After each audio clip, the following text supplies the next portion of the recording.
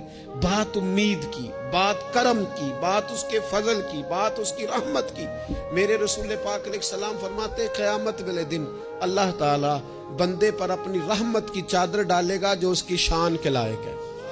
ماں نہیں بات کرتی کبھی بیٹے کو گود میں چھپا کے، چھوٹے بچے کو.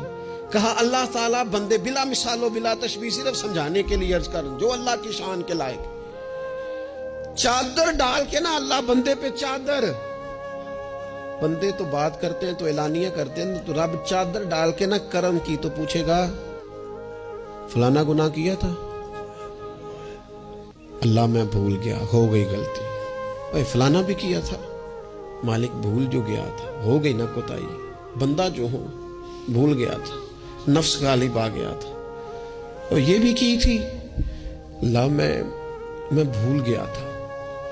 رب کریم فرمائے گا گناہ گنوا لیے، اعتراف کرا لیا. اب اللہ فرمائے گا جا میں نے تیرے سارے معاف کیے.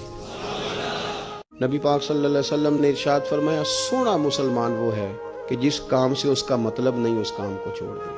اور نبی کریم صلی اللہ علیہ وسلم نے فرمایا قیامت کے دن زیادہ گناہ ان لوگوں کے ہوں گے جو زیادہ فضول باتیں کرتے تھے، ان کے گناہ زیادہ ہوں گے. فضولیات سے بچیں، اپنے اوقات کار زندگی میں مرتب کریں. ہم پتہ کیا کہتے ہیں؟ 1 منٹ میں آیا، تو 1 منٹ ٹھہر، میں یہ محاورہ ہے ہمارا، 1 منٹ دے ذرا مجھے. تو میں اکثر دوستوں سے کہتا ہوں کہ جو 1 منٹ ہے نا اسے کیوں ضائع کرتے ہو؟